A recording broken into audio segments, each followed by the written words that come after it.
Bro, I don't think there's anything more important than the Vince thing. Yo, we're back with K100 Talks. This week's topic, Vince McMahon. What else? This is very interesting. I just saw this right now. It says people that are talking about Vince McMahon. This is from Tony Khan. Thanks to you wrestling fans and your great support of AEW, I'm grateful to now be the longest tenured CEO in pro wrestling. Really? That's your... Thank you very much to every single person who watches AEW on TV. See you for Friday night at AEW Rampage TNT. Jim Ross says, wow, hell of a day. Pat McAfee, thank you for the 4 decades of dedication to entertainment. Thank you for the miles you traveled. Thank you for the sacrifices. Thank you for the priceless business advice. Thank you for the opportunity to be a WWE superstar, Vince McMahon. You're not perfect, but you're forever a legend. That's actually a pretty good word to use when you describe Vince McMahon and like the impact he's had bro. Because let's face the facts here. Even more so than kind of like the NFL, the Premier. The NFL and the Premier League in sports are kind of like two of the biggest genres in sports, right?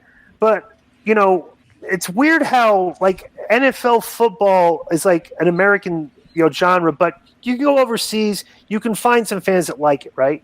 Bro, the WWE is like a global enterprise. Yeah. It's like every corner of the planet Earth Vince McMahon is marketed to. Everybody knows who Vince McMahon is. Like, everybody knows who The Rock is. Everybody knows who John Cena is. Everybody, like, there's so many, so many things about well, what do you want to call it? Like the epicness of what Vince McMahon created. He's the longest. He created sports entertainment.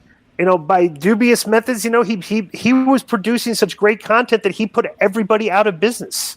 Pretty much. I mean, I wouldn't say, of course, like in Mexico, but like, bro, the guy is just, He came close. They tried to buy AAA, but go ahead. Yeah. They did, but I'm saying it's like the guy is like a marketing genius.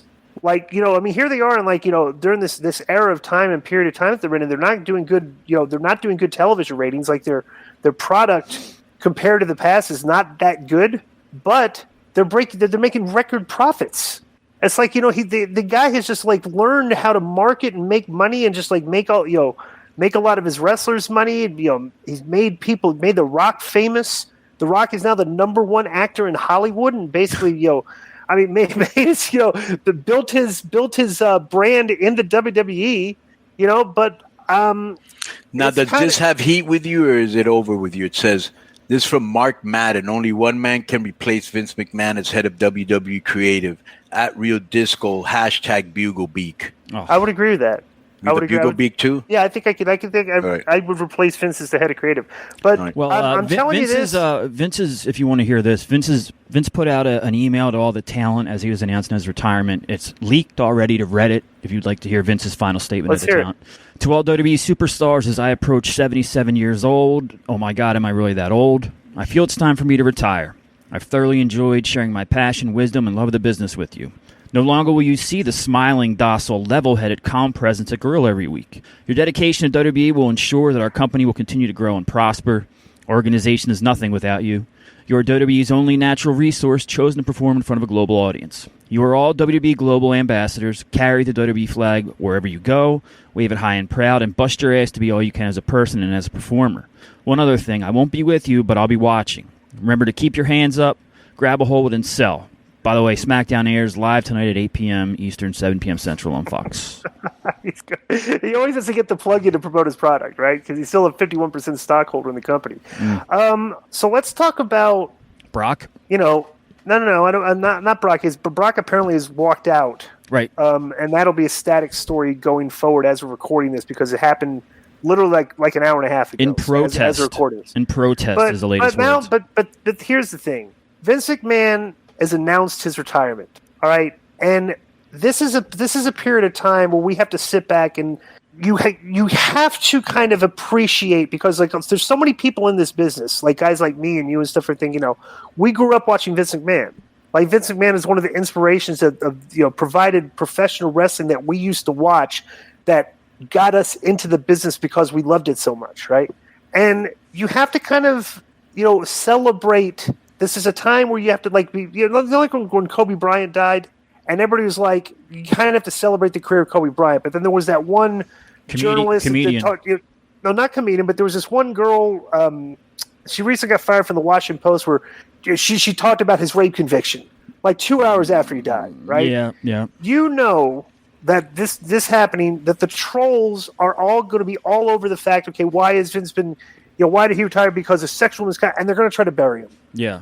And I just don't. If you want to do that, just don't post it on my Twitter. Okay, because Vince McMahon is one of the reasons I got into the wrestling business, and I respect what this guy did in his career. Well, but I'm worried about people that are just going to kind of try to bury him now and stuff. And it'll really show you the climate of the wrestling fan, like the type of fan we have. Some of the fans we see that this product draws. Well, even outside of the bubble, you mentioned the Wall Street Journal when you were talking to Billy. Their headline already frames it as Vince McMahon retires as WWE CEO amid sexual harassment scandal. So that's right. Yeah. That is the framing, and that's because we can't just. I don't know. You can't just appreciate the guy's career. There has to be the faction people. But then again, this is kind of why he's being forced out. It's like you can make mistakes in your life, and it's causing a guy that's a global icon to have to quit his job. He survived a lot, D.I. I mean, like you said, it's no reason to go into all the dirt, but he survived a lot. The government trial, the Jimmy Snuka thing, up to the Benoit thing, the steroid trial, drugs in the company, Owen Hart dying in the ring. He survived a lot, but I think eventually something was gonna bring him down. And now there's another article I was just looking at that says WWE is now ripe for sale with Vince stepping down. But I guess that still depends on his ownership of the 51% of the stock. Right. Well, who would buy it? I wonder. Disney. Disney. I mean, then you're gonna have a watered down snowflake driven product with all these. Well, think about it. Disney, if you have Disney Plus, you could, and I'm going off the top of my head, I'm not sure, but I know they have different stuff on there, whether it's The Simpsons or whatever. They buy big, trademarks and stuff like that, and then they get access to them. So they could have a WWE part of their theme park down there. They could do anything they want with it if they do buy it. Right. Yeah. Well, I'd hate for WWE to just become like the sideshow like Impact was, where it's just part of the, part of the fans go to Universal Studios now to go see Impact. Like Impact Wrestling is one of the attractions. Right. You get to go see the taping and stuff like that. I would hate the WWE to go down that route. You know what I'm saying? Like they become part of the circus again, basically. That's where it all started, right? One of the unique tweets I saw was, if you would have told me in summer 2022 that Vince McMahon would be retiring and Jim Crockett Promotions would be running a show and Jeff Jarrett would be main eventing, I wouldn't believe you. There's always something every week, whether it's not big news or whatever, there's always something unique in pro wrestling news and the business. It's always something, I don't know how reliable this is, but there is a tweet. The source is Don Tony, but he says his sources say Vince has has contacted Brock Lesnar and asked him not to walk out on WWE. If you walk out of WWE, you walk out on me and everything I built too. So Brock, if he has such a close relationship with Vince, maybe he'll come back and finish up. Yeah, and they still have an hour before the show starts. Yeah, I'm sure, unless he got on his plane. Right? Unless he got on his plane, he's still there, right? Right. Still in the area. I wonder what Russo has to say about this. Man, can you imagine if, somewhere in the flux of all this, they're like, new head of creative, Jeff Jarrett. Who would have pictured that when he walked out of the company years ago and ran TNA and stuff? Like I said, it's such a crazy business. Yeah. Let me see. There's a tweet from Gerald Briscoe. Mm-hmm. It says, disappointed to see all you jabronis celebrating the retirement of the man who created a world that gave you so much enjoyment growing up. If Vince never existed, all you marks would have sadder lives than you already do. I'm not going to really disagree with that. Here's what Kurt Angle says. Kurt Angle says, after winning a gold medal in 1996, I found my second calling because of Vince McMahon. Thank you for believing in me and giving me the opportunity of a lifetime. I love you, Vince. P.S. I'm still Vince's favorite. And he tags Stone Cold Steve Austin in that, too. And he puts the smiley thing on that. There's a report here also that supposedly came from Fightful, wound up on Wrestle Talk. There's rampant but unconfirmed rumors among talent that they expect Kevin Dunn to be the next to leave, which I don't think that would be a surprise to anybody that follows this stuff because, there's always been rumors that Hunter and Steph have always said if they took over, Dunn would be out. So really? Yeah. That's a story then, huh? Yeah. And like we said on the show, I wonder where this leaves Bruce Pritchard as well, as Vince's, right-hand man. Now his boy is gone. It depends on Bruce's relationship with Triple H and Stephanie, obviously, and Nick Khan. Right. Konnan, we received several emails that have asked if it's, you had a story about contacting Vince, whether it was 18 months ago, a year ago, whatever, and you said you'd tell it when the time was right. Well, yeah, but Konnan, is it funny? Like, just, you've spoken about this before, but everybody's kind of like, so we're saying Vince McMahon's a guy, he's lost, the marks, he's lost him, all this. What was your interaction like with him, though? You said he was very sharp, right? He was very sharp. The only thing that I do want to make sure is, I don't know if you remember a couple years ago, I actually said this. I said, I don't know how Vince McMahon keeps getting out of all the problems he gets out of, because he's always in some sort of brouhaha. He reminds me a lot of Trump. Yeah. I go, but I don't want to be within the next 2 or 3 continents from him when he finally does get hit with karma. And I really believe that the only reason he's stepping down is because this was about to get worse, and he was probably going to lose his company over it. And he just said, F it. I can no longer do damage to something I created. I'm going to step down. Hopefully this will go away. I'll put Stephanie to represent me. I just have a feeling he's still going to be behind the scenes somehow, some way, articulating. Maybe not 100%. I do think that Hunter and Stephanie are, if we're going to take over, we're not going to be your puppets. And they're probably going to do things, because I thought what Hunter was doing at NXT was brilliant. Yeah.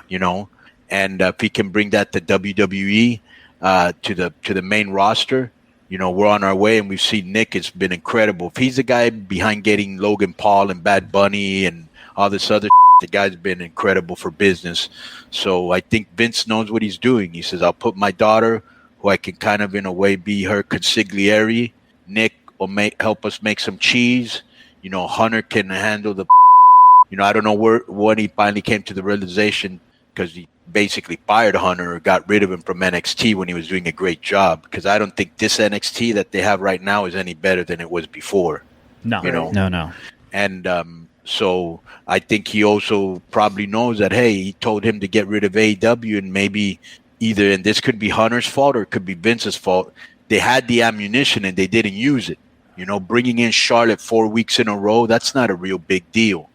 Bringing in Sasha and Bayley 3-4 weeks in a row, bringing Nia Jax and Sasha and Nia, that, you needed to bring more superstars and really, go to war with them. You underestimated them and you paid a price, But I think WWE will be a lot better because of these people that are there with fresher set of eyes and not the crazy.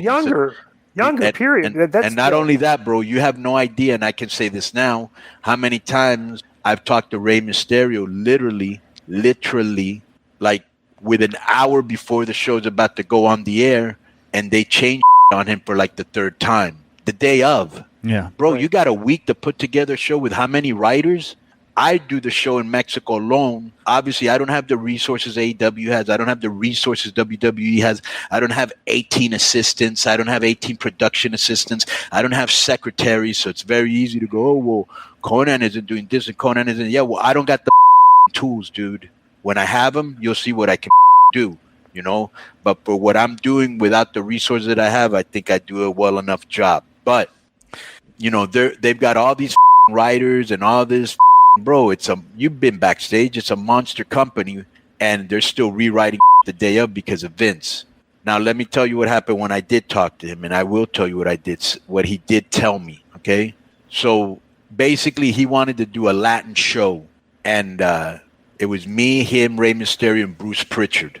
And the main thing was like, for some reason, the guy thought I was on cocaine. And he asked Bruce and he asked Ray if I still had a cocaine problem. That doesn't do cocaine. He smokes weed.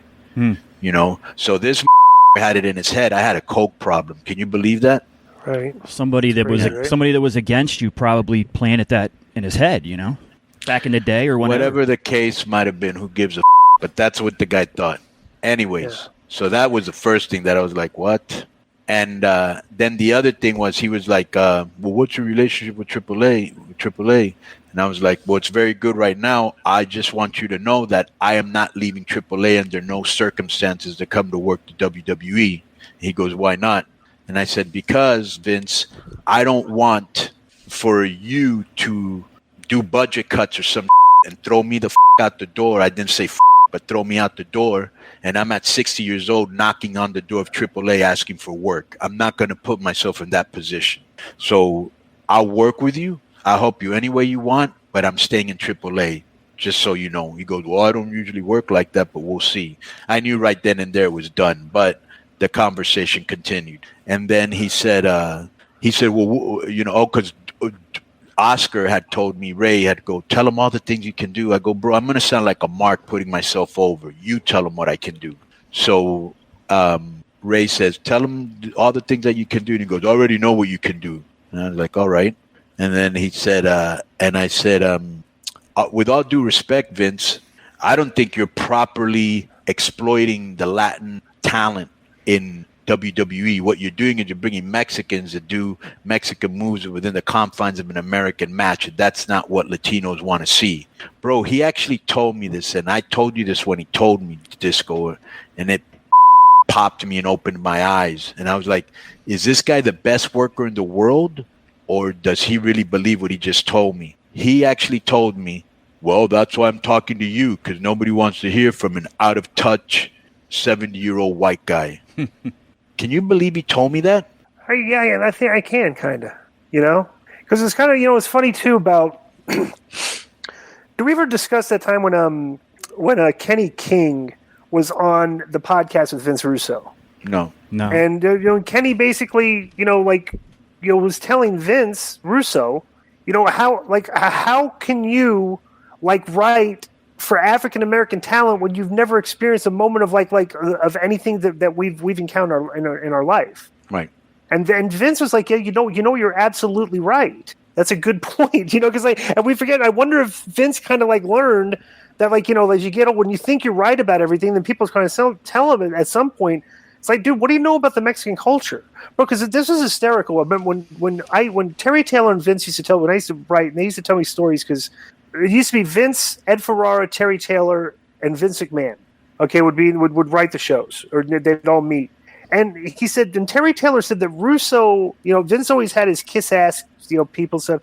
He said Russo was the only guy the first guy he'd ever seen besides Shawn Michaels, that would kind of put Vince in his place a little bit. Vince would always talk about how he knows his fan base. He has a pulse with the fans, and Russo would say this to him. He's like, really, Vince? It's like, how much is a gallon of milk? How much does a loaf of bread cost? He's like, you don't even go shopping.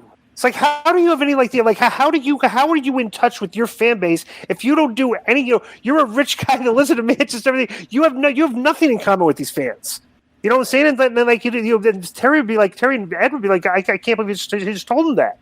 But it's like, I just wonder if those conversations kind of got Vince McMahon to realize, maybe I need a diversity of people to try to because my numbers aren't doing good here. Maybe when he told you that he was smart enough to understand that Russo at that time had his pulse on what the fans liked, and he was smart enough to identify that and take advantage of it. That's what makes him who he is. Right. A lot of people would have Vince Russo with him, and they'd rather bury him or not listen to him. Right. But at that time, at that point, Vince Russo and Ed Ferrara were on fire because, bro, look at what they were producing. It speaks for itself. There's bro, and ever since they've left, you've never seen content like that. Vince McMahon doesn't know how to produce it. The Attitude Era left when Vince Russo and Ed stopped writing for them. And when they tried, and then it was back to Russo has the problem that they probably hate him there. Right. When they try to do that Crash TV or Attitude kind of stuff, you had like Hunter Mannequin and like that. What's her name giving birth to a hand? Mae Young in the hand. Mae Young. So I don't know. But it's like what was right that now mannequin's name? Katie Vick. Katie Vick. I don't know. Katie Vick. So I'll just say this. I think Vince's all the headlines that you see because this is going to be on every May.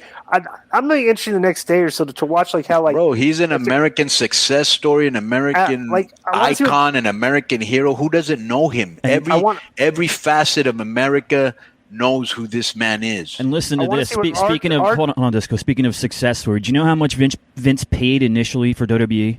How much? $1 million. Yeah. Oh my $6 billion it's worth now. I mean, that is a success story. That's unbelievable. Yeah. You know, and then, but plus two, it's like it's going to Yeah, be I mean, his genius level is unparalleled. His business savvy is unparalleled. There's never been anybody like him, and there may never be anybody like him. So you got to give him his flowers on that. The Right. guy's in a league by himself, in a galaxy, in a planet. I mean, he's Vince McMahon, and he will be missed. But I do not think that the Vince McMahon that I've seen on TV the last few years, as frail as he looks, is going to give up complete control. He's somewhere in the back lurking, you know, because he's going to die with that company, bro. He has his fingerprints all over it, you know, Well, and he deserves to if he wants to. I'm going to celebrate Vince's career and give respect where I think it's due, but I just guarantee you in the next few days, we're going to see some very bad stuff coming out of the media on this because like I said, the Wall Street Journal That's what I think. That's what I think. Contact and like, you know, so just kind of like, let's take this time to praise him because I think going to hit the fan too, and it's going to get bad for him. Yeah, because and then it's like, you know, the rumor DI is that the story they're working on is not going to be unnamed sources, or he went after this unnamed talent in her hotel room. It's going to be names and faces. Yeah, they've been good. That's what I read about the Wall Street Journal was contacting old talent. What part of a charismatic, super rich, super famous guy getting surprises you? Right. None. Yeah. All right. Not at all. I mean, why are we acting like, you know? Right. So, it's a casting couch culture, you know. But if he did, because I did read something like this. Yeah. If he did demote somebody or you know, because they wouldn't have sex, that's a whole different thing. Paul London came out recently and said that when he was dating Ashley Mazzaro, Vince kind of would be up her butt and stalking her and knocking on her hotel room door late at night and like that. So that's just an example of things we could hear. You know, and maybe worse. Well, let's not forget. You know, Vince is like, isn't it interesting? Here's Vince McMahon being like taken down by sexual misconduct allegations, paying people out. Who's another entertainment icon this happened to? Harvey Weinstein. You know, like the people at the top of the food chain. Yeah, Harvey went to jail. Like these are people at the top of the food chain in the entertainment industries, and they're all going down. Kind of weird, huh? You know, well, they abuse their power, and that's what you get. Yeah, especially in the year 2022. Because like in 2022, if you abuse your power in 1998, there's no statute of limitation. You're done, right? You know, it's just like, you know, that's the climate these days, right? Even though it's like we're going to be punishing people for crimes that weren't as serious at the time as they are now. You know what I'm saying? Now you have to, you're not grandfathered in. No. You know, to the climate back then. Now you have to abide by the rules that have been set today, and the rules today are just like, bro, you can't, like with Me Too and everything, you're done. Right. You know, and that's just the way it is. So it's whatever. But that's been interesting talk. We'll see. This story obviously is breaking as we're recording this, but we figured, you know, it's definitely the only story going that we're interested in. So thank you for joining us for another K100 Talks. Boom.